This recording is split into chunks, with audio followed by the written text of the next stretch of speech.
ये आसान सा दिखने वाला टीएलएम बहुत ही उपयोगी है। इस साधारण से टीएलएम में आपको क्या क्या चीज़ें मिल जाएंगी। देखिए, गिनती मिल जाएगा, पहाड़ा मिल जाएगा, सम और विषम संख्या मिल जाएगी, स्किप काउंटिंग इसमें आपको मिलेगा, गुणज यानी अपवर्त मिल जाएगा, लघुत्तम समापवर्त मिल जाएगा, गुणनखंड अपवर्तक मिल जाएगा, महत्तम समापवर्तक मिल जाएगा।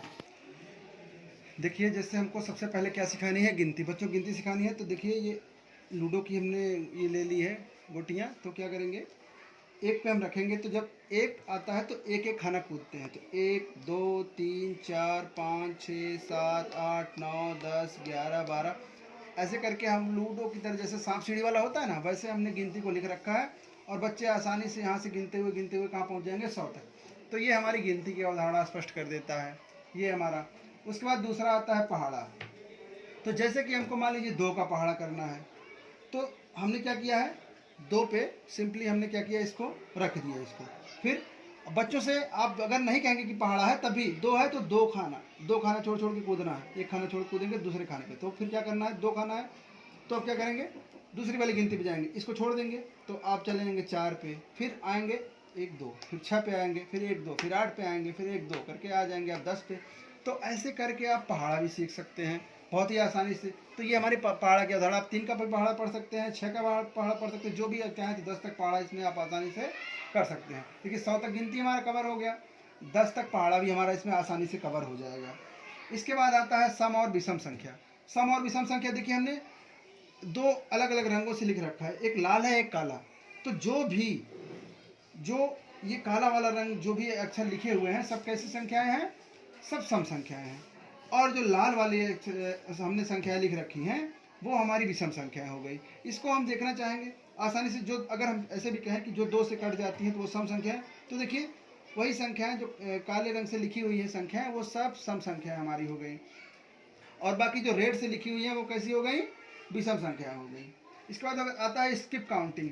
स्किप काउंटिंग जैसे मान लीजिए हम 3 स्किप करके गिन रहे हैं, तो जैसे 3, फिर उसके बाद 6 9 ऐसे करके आप स्किप करके भी इसमें आप गिन सकते हैं। 4 का 5 का पहाड़े की तरह वो भी काउंटिंग हम आसानी से कर सकते हैं। इसके बाद आता है हमारा गुणज या अपवर्त।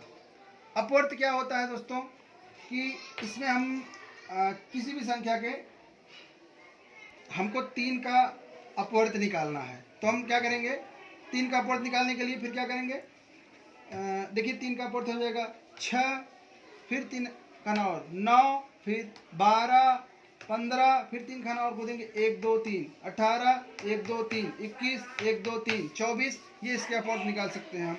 मान लीजिए हमको 2 के अपवर्त निकालना है, 2 1 2 4 1 2 6 1 2 8 ऐसे करके अपवर्त आप निकाल सकते हैं। आप यहाँ पे अपवर्त निकालते चले जाएंगे। और एक आसान सी बात इसमें और हो गई अपवर्त में, जैसे क्या होता है कि पहाड़ा हम पढ़ते हैं तो 10 तक ही निकाल पाते हैं। जैसे 4 का पहाड़ा पढ़े तो 40 तक जाकर रुक जाते हैं।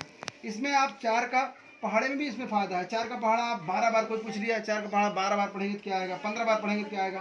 तो इसमें आप अब उनसे मतलब एक आप पहाड़ा पढ़ रहे हैं, वो उतना खाना कुदाते चले जाइए, कुदाते चले जाएंगे उतनी संख्या को, तो उसके आगे का भी पहाड़ा पढ़ लेंगे वो।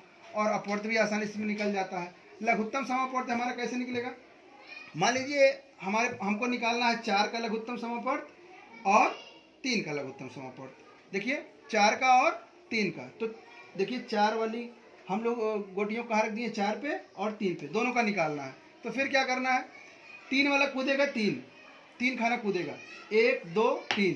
4 वाला कितना खाना कूदेगा, 4 खाना, 1 2 3 4, 8 पे आ गया। फिर ये खाना कितना कूदेगा, 3, 1 2 3। और ये कितना खाना कूदेगा, 4, 1 2 3 4। फिर ये कितना खाना कूदेगा, 3 वाला, 1 2 3। तो जहाँ पे दोनों गोटियाँ आके हमारी मिल जा रही हैं, तो वो हमारा क्या हो जाएगा, लघुत्तम समापवर्त। इसमें आप और भी संख्याओं के 3 संख्याएं 4 संख्याएं, तो आप बड़े आसानी से इसका लघुत्तम समापवर्त आप याद कर, बच्चों को एकदम कक्षा 2 के बच्चे 3 के बच्चे बड़ी आसानी से इसको सीख जाएंगे।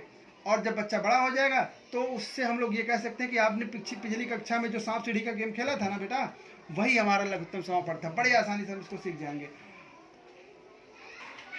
गुणनखंड यानी अपवर्तक हमको निकालना है, तो अपवर्तक हम लोग जानते हैं दोस्तों। तो इसमें क्या होता है कि जिस संख्या से वो जो संख्या है हमारी पूर्णतः एकदम कट जाए, वही उसके क्या होते हैं, गुणनखंड या अपवर्तक होते हैं। जैसे यहाँ पे हमको निकालना हुआ 15 का और 12 का अपवर्तक, तो क्या क्या करेंगे हम, तो देखेंगे कौन कौन सी संख्या से हमारी ये संख्याएं ये कट रहा है। तो देखेंगे कि हमारा 15 जो है किससे कट जा रहा है, 3 से कट जा रहा है, और किससे कट जा रहा है, 3 के अलावा 5 से कट जा रहा है। ठीक है, ये 15 हमारा कट जा रहा है। और 12 देखिए किससे किससे कट जा रहा है, ये देखिए 3 और 5 से ये हमारा 15 कट रहा है।